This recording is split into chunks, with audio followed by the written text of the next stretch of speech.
Now we're going. Okay. All right. So pursuant to Governor Baker's March 12, 2020 order suspending certain provisions of the open meeting law, General Law 30A, Section 18, and the Governor's March 15, 2020 order imposing strict limitations on the number of people that may gather in one place.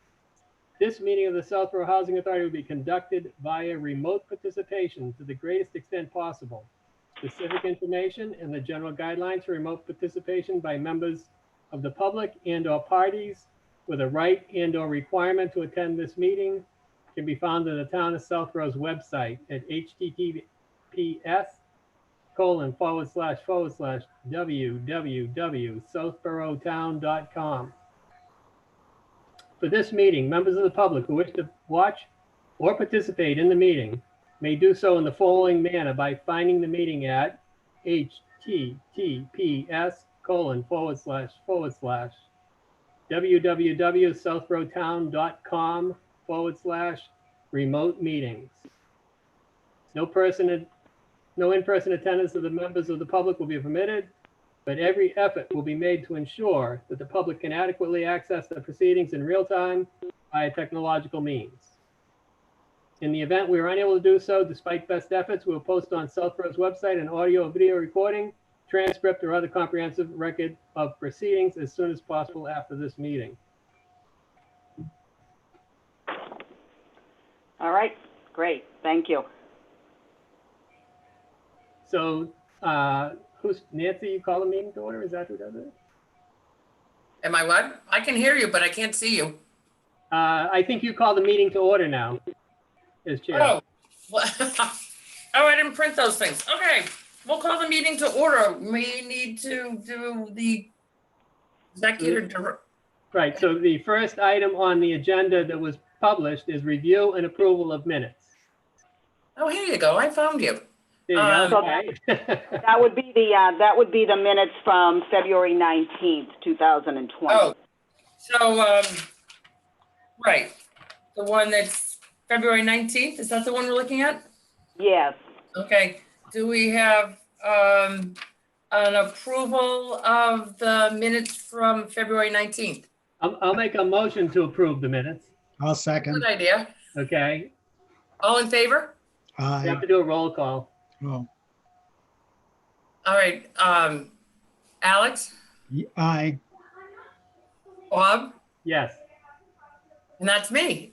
Yes. Okay. So All approved. right.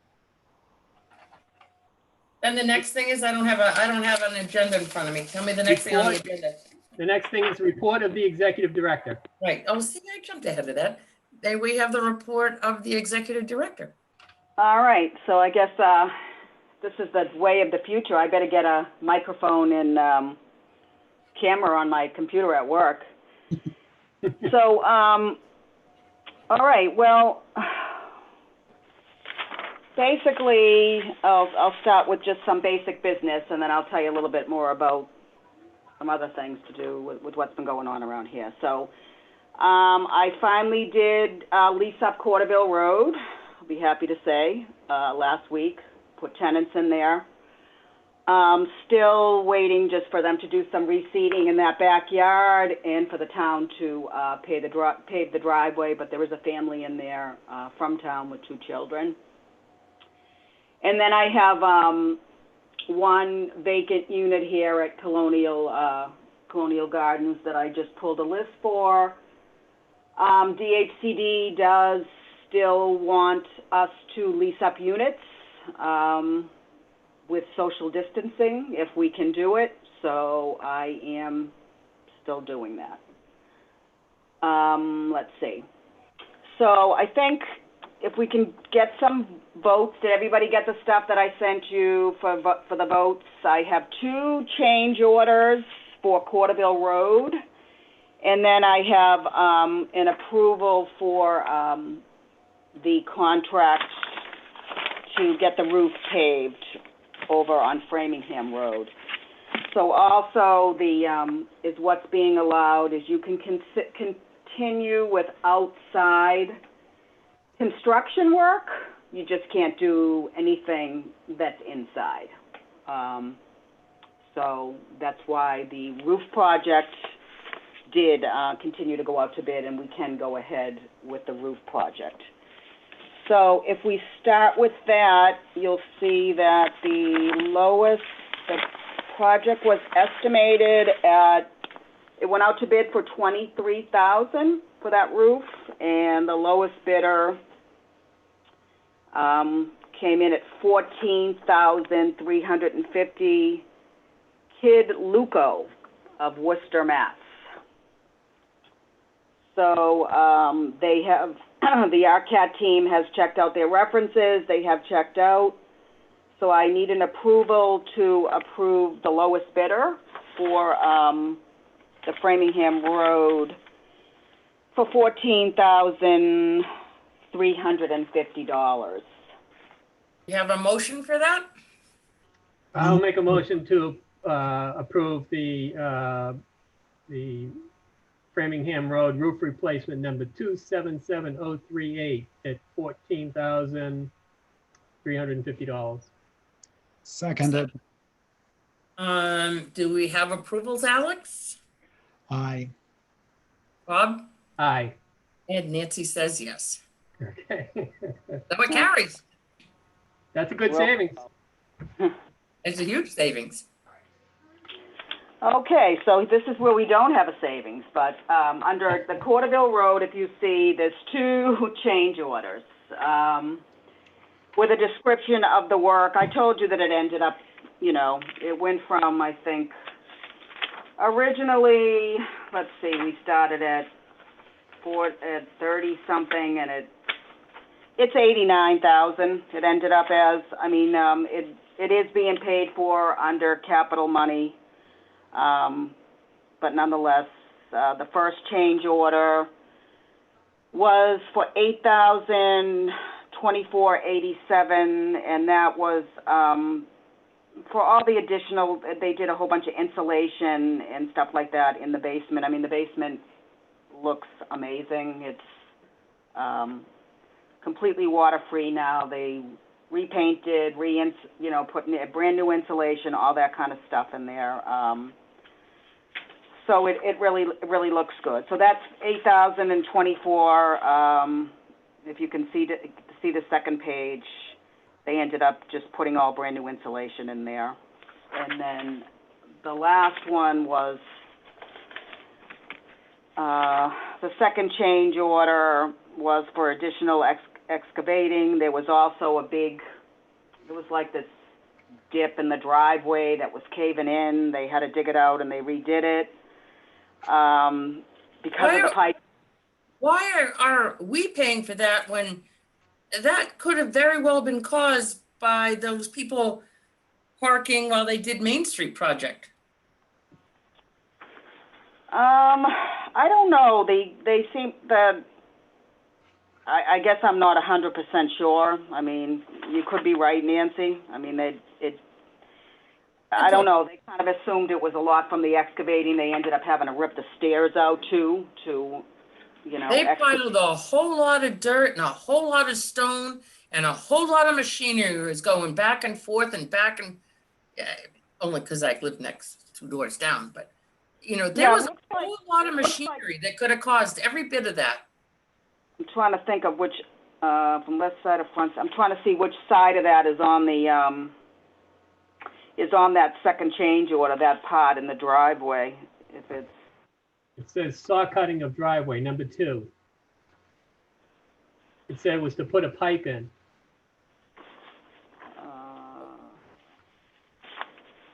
Saw cutting of. Right, but I'm looking at, on the next page, Bob, that's the, where they break it down by money. Yeah. I'm trying to see. Do you see which one it is that says how much that costs? Install PVC pipe to run, let's see.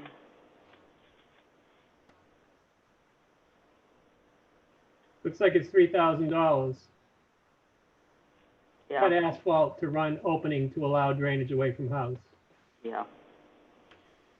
So they could have, I don't know. It's all I know is I did go over there and there was like right in between the edge of the driveway where it goes, it started to cave and it was a big trip hazard. Right. They also put a really nice, like, if you've ever noticed that driveway, it has a carport, Yeah. and they put, did you see they put a nice barrier that it doesn't have that drop down anymore, which is, to me, a big You are plus. too darn nice. I would be like all over Karen's throat about all the damage that was done. I just want them to get out there and at least do our driveway. I asked her to pave the walkway too. So, I mean, Right, I'm okay. hoping, I mean, they're not working out there now. You know, Yeah, I mean, we have an architect on here. I mean, I kind of take their word for it. I don't think it was cracked when they were there. I don't know if it seemed to crack more when they continued to excavate over there. So. Oh, I can't remember being cracked. All right, I'm going to tell them that I'll tell her that we paid extra money for their Okay. their Well, they additional did. They had a lot of weight there. They had a lot of in and out did. with machinery. They had lots of stuff. You know, all the stone that was dumped there and all that moving Yeah. around. And anyway. They just kind of went about and just sort of did it, you know. Well, they did it. There was no regard to, just because nobody was living there was no regard to taking care or cautious about using that driveway. Yeah, no, I agree. You know what? In all honesty, when I get her, I'll say something to her about that it ended up costing us, and we're pretty sure that they did it. Okay. And see if she won't. You know, she was telling me she didn't think that they would pave the walkway. I'll really push to get her. Okay. Get her. But okay. Sure. So I do need a motion to approve change order number 1 and then change order number 2. Do we have a motion for that? I'm looking for change order number 1. And do we have a second? Seconded. And Bob, how do you vote on that? Aye. And Alex? Aye. And Nancy says yes. So we're all in favor. And All right, I make a motion to approve the amount of $33,060.76 for change order number 2. And do we have a second? Seconded. And Alex, how do you vote? Aye. And Bob? Aye. And I say yes also, so it passes. There you go, Lynn. All right, thank you. So I got one other little kind of not happy piece of news. The septic alarm has been going off a little bit here. So there's a problem with the panel, the electric panel. I mean, there's nothing wrong with the septic system itself, is the good news. But they're talking about having to replace the electrical panel, which is $8,100. Or would they wait for us to just get out of warranty and then they? Yeah, it seems like, you know, the past year things have started to fail a little bit on there. So, I mean, it's still running, but it's in some, like, you know, emergency mode. So I do have to, I knew that it had gone off twice, and he contacted me today with this email. So I'm going to give him a call tomorrow and talk to him about it. I don't think it's anything that I can prolong. I need to get it done. Actually, I just got the information to do our capital plan for the next upcoming year. I am going to try to put in to make an emergency project to get it done, because it is something that I can't drag my feet on. When I had, I also was thinking about the fact I applied for that health and safety money, and Right. there was like $8,000 that they gave me to do hallways, and then $8,000 to do door. And I've already done a couple of the hallways. It's kind of stopped during this pandemic, but the floor, the door that was originally broken got fixed. The bottom line is those doors are really expensive, so maybe I can possibly put that money towards the replacing that panel instead. I mean, it is pretty much a health and safety thing. So, That light was going off an awful lot for the last few years. And I always assumed there was a problem with the septic, but I wonder, not that there's anything we can do about it, but I'm wondering if that was the same thing, electrical. yeah, it's the electrical panel. So, anyway, I have to go ahead and, investigate that and get it fixed one way or another. So Does that have to go out to bid? It doesn't have to go out to bid because it's, Under 10,000. under 10, but he did say that that's 81 for that, and then I would need an electrician. But, they really, Clearwater is they're the people that, they handle that system. So I don't see that that's going to be an issue letting them go ahead and do the repair. I mean, it's a very specialized system. So I think it's going to be close enough money-wise that I don't think it's going to be something that would have to go out to bid. So, hopefully. Did they give you any reason why it failed? He didn't, Bob. No. I mean, I'll talk to him about it. Like I said, I kind of just got the email today. Just actually trying to locate it here in my pile, which is part of why I like to be in the office, because when I work from home, I never have what I need. It's on my computer, but it just said that he had come out here. He had talked to... Here it is. It says, recently we responded to an alarm event on the septic system at the Southborough Housing Authority. Our technician, with consultation with the control panel manufacturer, has determined that the control panel needs to be replaced. Along with the panel replacement, we would also recommend replacing the hydraulic unit that has failed recently also. There has been some problem with that. The cost to replace the control panel in the hydraulic unit is $8,100. This includes the new components and our labor to install the components, alongside an electrician that would have to be hired by the housing authority. The quote price does not include the cost for the position. At this point, the system is operating in a way that is not designed. Although it is fine short-term solution, the panel needs to be replaced so that the system works correctly. So I will call him tomorrow, and I think that system, I don't know if it's 7, 8 years old now, something like that, I think. I've been here that long and the system was in before me. Yeah.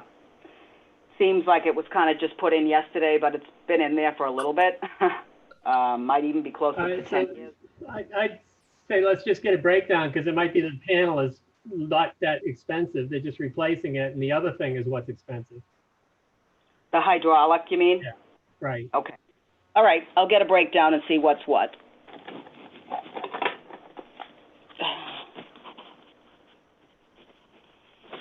Okay, so I will find out about that.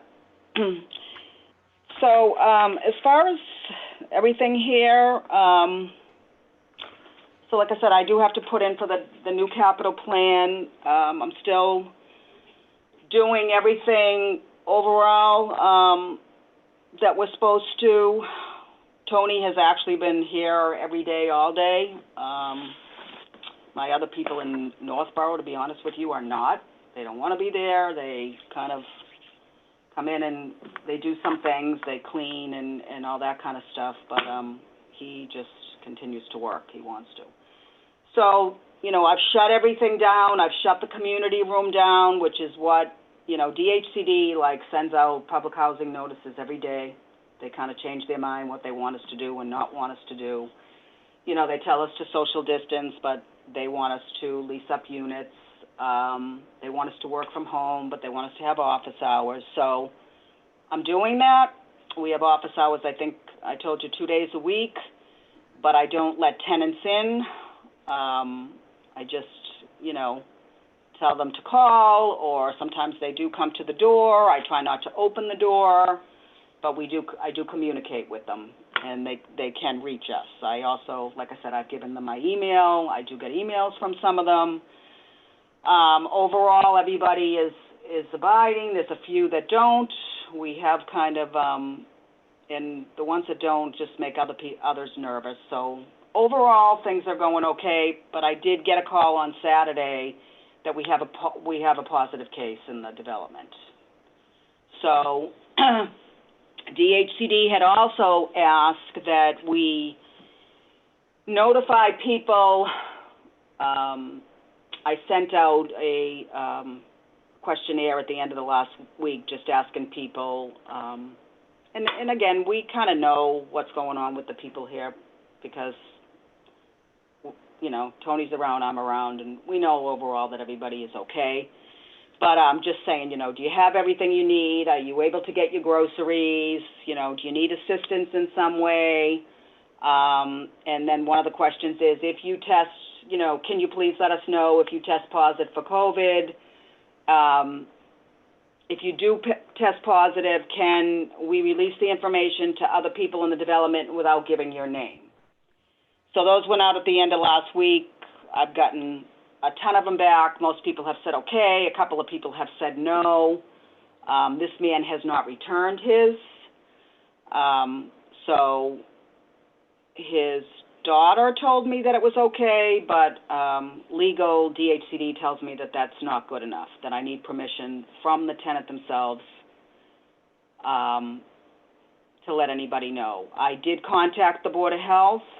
I spoke to the Board of Health agent as well as Leslie, the nurse. Apparently Leslie, who I've dealt with a lot over the years, is retiring as of actually today from the Board of Health as the nurse.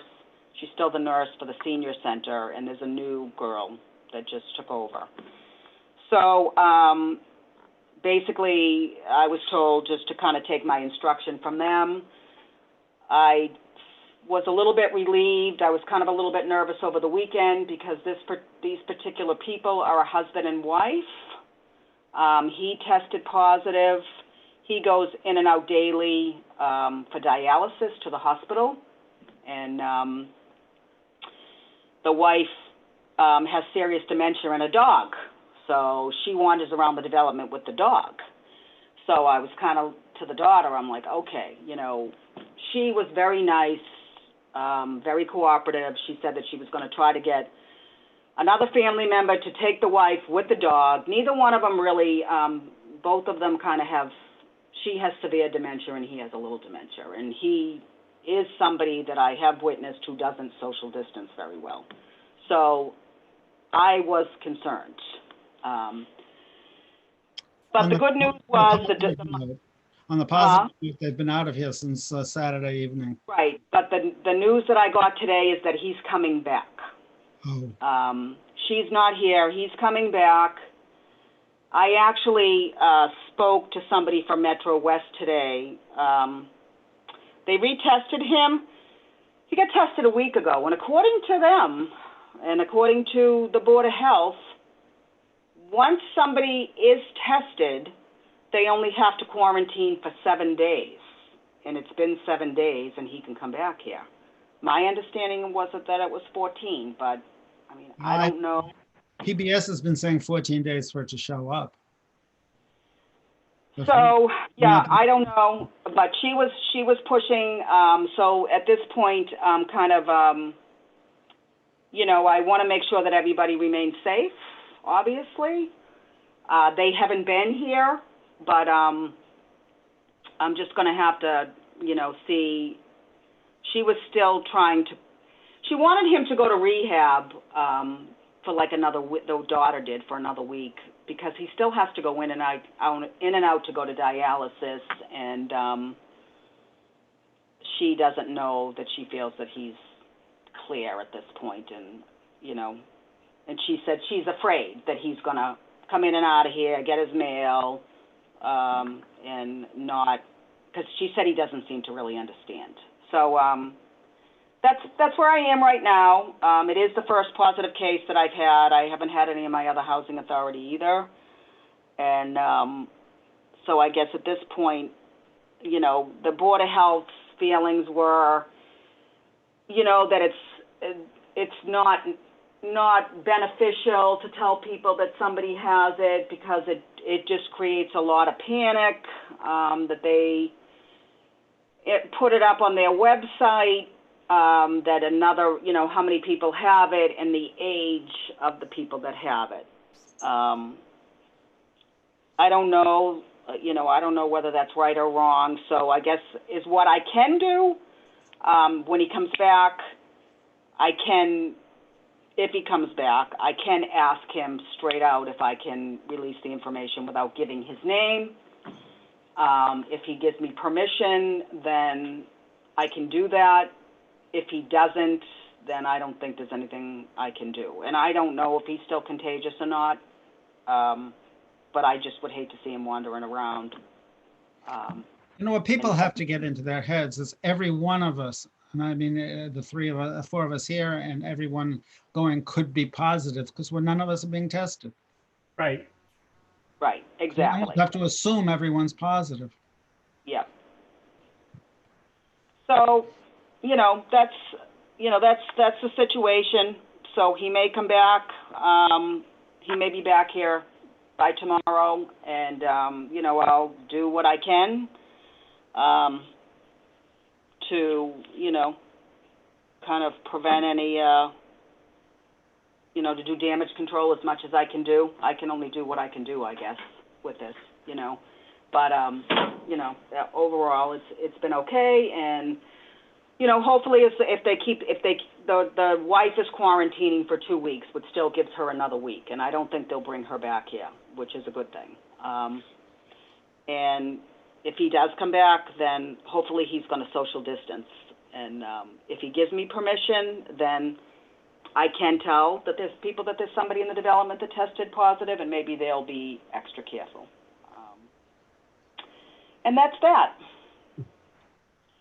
So, it's been a little bit of a challenge, but, everybody's overall taking it okay, and I think everybody's doing what they need to do, and we're just trying to do, as much business as we can. We, still run things. We still recertified everybody, sent everything up, just asked people to, drop their certifications off, not come in, and that's it, If someone doesn't social distance, in this case, especially someone that potentially is not well, do we have any legal ability to ask their family to take them in? No. No. I mean, I've even had a couple of emails from other tenants saying, this one's not social distancing, and, that kind of stuff. I mean, and my response to people is, I can't make people social distance, if they don't want to. The biggest thing is for everybody to try to protect themselves. I mean, unless somebody comes directly in your face, I can certainly prevent people from meeting in groups. I do try to do that when I'm aware of it, that. But, I've gotten like, oh, I see out the window, and this one's sitting with this one and that one. I'm like, okay, well, they shouldn't be, you're right. But if you're in your apartment and you're safe, I mean, then, that's what matters, I don't, but legally, I don't know that there's anything that we can do that I know of. Is there, Bob? I mean, there's nothing. Keep the road from leaking. We provide housing. We don't manage their lives. What's that? We don't manage their lives. We keep the house from leaking. That's what I said, and I can't be the social distance police. Right. There's no such thing. So overall, we're doing all right. I took, Rita is even that much older than me. She's been out this week when we found out that we had a positive case, because I didn't know if he was coming back, and she's highly asthmatic, really highly asthmatic. So she comes in a little bit, but I come in more at this point, and but she works from home, so, which is really what what we all do in between. Just, except I work from home and then I never have what I need. So I'm like, it's I hard. second that. All the files are here and everything's so Right. much, that you just, it's not an easy work from home job, So I for one will be happy when things get back to normal. Me too. Me too. Yeah, I think, I agree. I'm a creature of habit, and, but yeah, but overall, I think, and that a whole bunch of volunteers through the senior center made masks for people, which was really cool. They made masks out of fabric for everybody in the development. Nice. So, we dispersed them. They gave me 50-something masks, which was really nice. I mean, I've been in touch with the senior center. I mean, she reaches out to me, Pam, if you need anything, if we can help you with anything. I have to say, they're always really good in this town as far as the senior center and stuff about, they're always willing to help in some way if they offer, which is always a good thing. So. Good to know. Yeah. So All right. A motion to accept the director's report. What's that? Oh, So okay. moved. I Second. move to accept the director's report. Alex, your vote is? Yes. Aye. Oh. Favor. And yes, motion carries. Okay. So the next thing is the bills, right?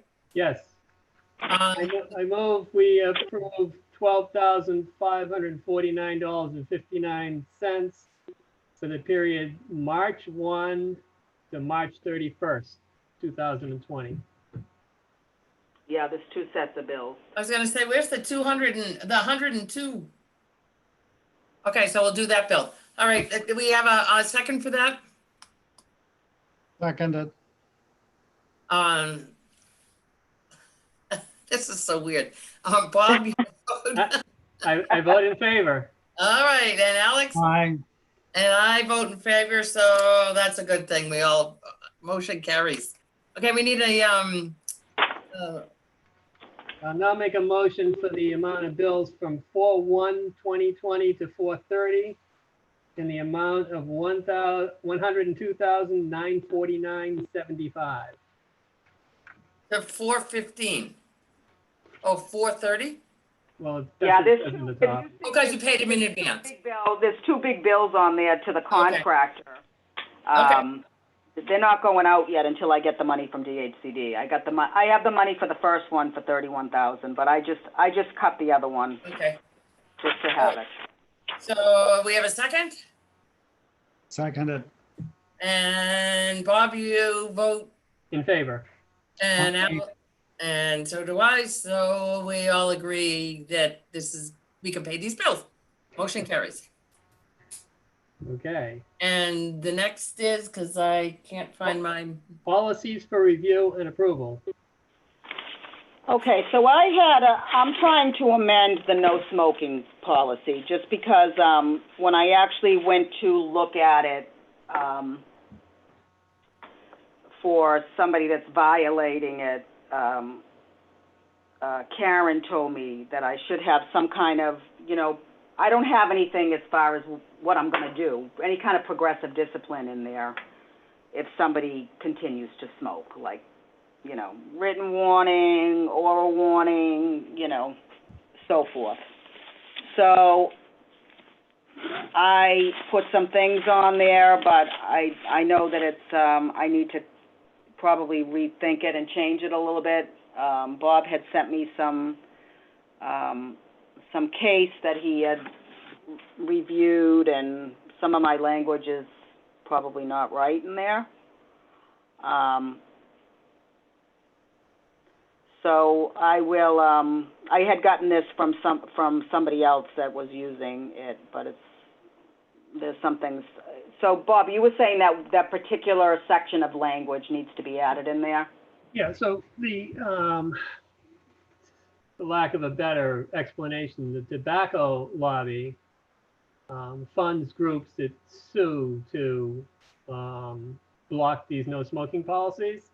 Yeah. And it's a recent case that made it to circuit court in DC. And the constitutional issues and all that, they lost, the smoking lobby lost, HUD won. That's the basic answer.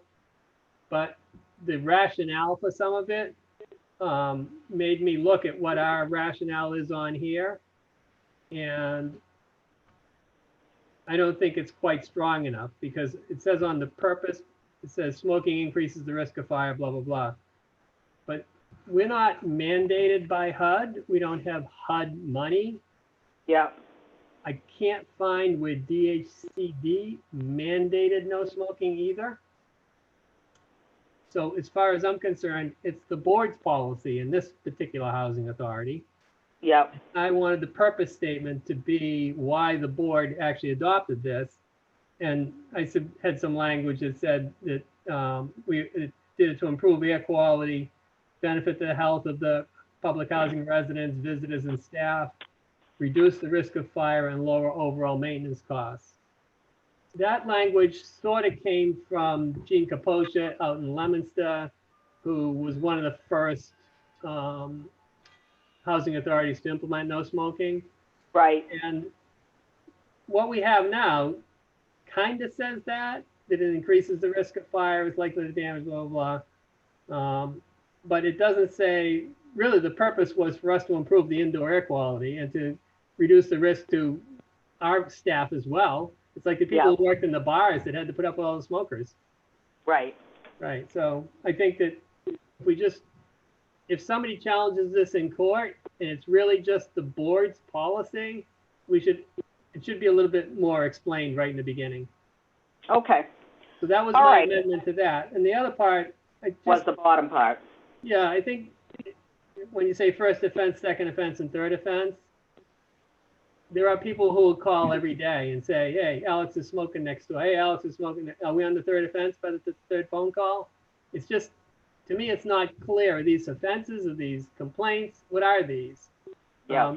I mean, underlying all this, everybody knows when somebody's smoking in their apartment. Right. Difficult to prove. I like to take the position when I have to drag one of these cases into court that the fire risk is the most significant issue. People die in these fires. Elderly apartment fires are horrendous, horrendous things. So I don't want to give anybody a first, second, or third. I want to say it's a serious breach of the lease. But you can then implement progressive discipline. Yeah. If you have a little checklist that you apply to everybody, my view would be you can meet them, ask them if they were smoking in there. If they deny it, you put that in their file that they denied it. We have no proof really, other than somebody smells it in the hallway. Right. Second offense, okay, now we're going in, we're going to look, is there cigarettes in here? Is there ashtrays in here? Is there any burn holes in the rug? I see a burn hole in the rug. I'm not giving them another chance. So I think that it shouldn't just be the offense, it should be the severity of the offense. Okay. And I think you can do that just by being a little more vague about how you're going to implement it. You're going to say it's a breach of the lease, but you're going to try and work with people. That's really what you're going to do. Yeah. So if it just, it's somebody, it's 11 o'clock at night, it's below zero, and it's been the first complaint you've had with them, you might let that slide. Yeah. Yeah, exactly. I guess that, when I had said something to Karen about, she's like, well, what does your policy say? What does it say that you do? And I'm like, I don't know. It doesn't say I do anything. I thought, and she's like, well, you should have steps of what you're going to do, So I agree with her that it's helpful to have some sort of progressive, so that when you go to court, you're not just saying, Judge, I have a caught paper this guy trail, smoking yeah. once. The Okay. judge can say they're losing their apartment over that, smoking once inside. Yeah, right. So It doesn't that makes apply. sense to me. Yeah. Okay, I'll The real retweet. estate courses I've taken have specified the public housing does forbid smoking. I'm not sure what the legal aspect of that is. Yeah, One- DHCD has never mandated it. They have suggested it, but I don't know that it's ever, but we have a policy. That's the bottom line. Now, I personally, and I know this isn't going to be agreed upon here, but I personally don't think medical marijuana should be put in the same category as tobacco. But I know that's not going to be. But there's other things they can do besides smoke.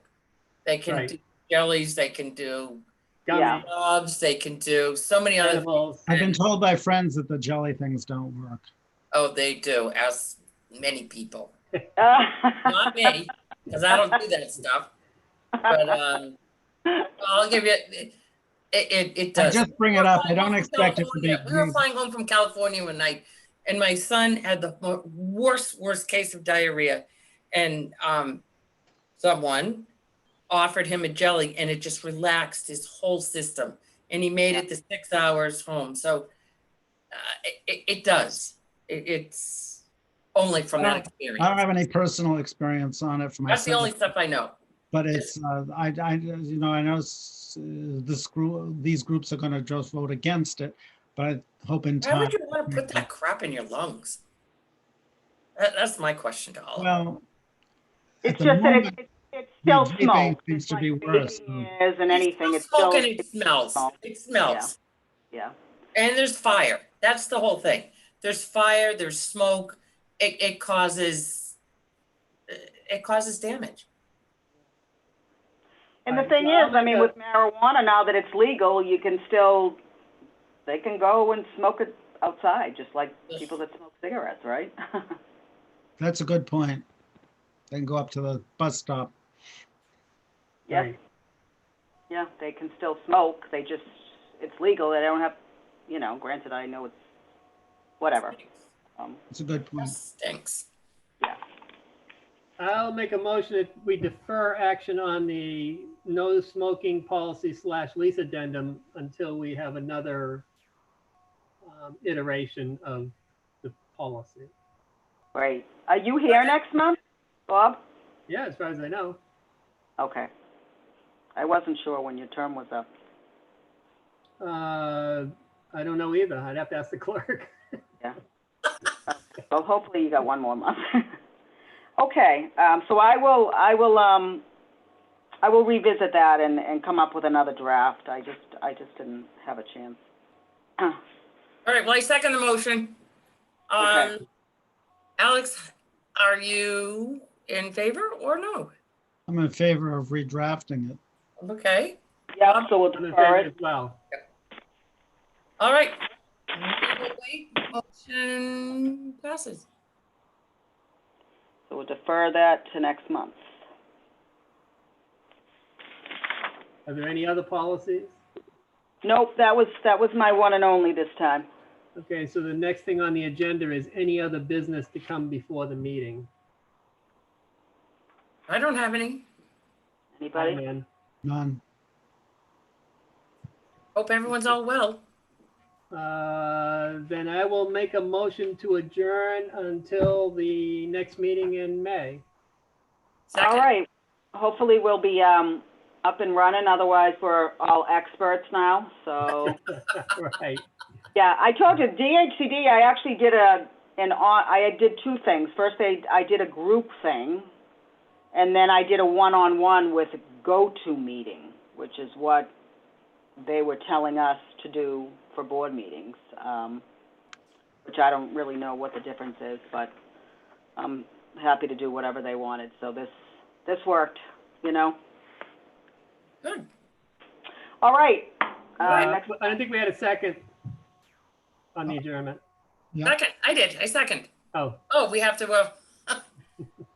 we're all in favor, right? I'm in favor. Oh, Alex in favor, Bob, you're in favor? I'm in favor. I Okay. guess we can end the meeting. All right. Stay Thank safe, you, everyone. everybody. Stay safe. All right, thank you.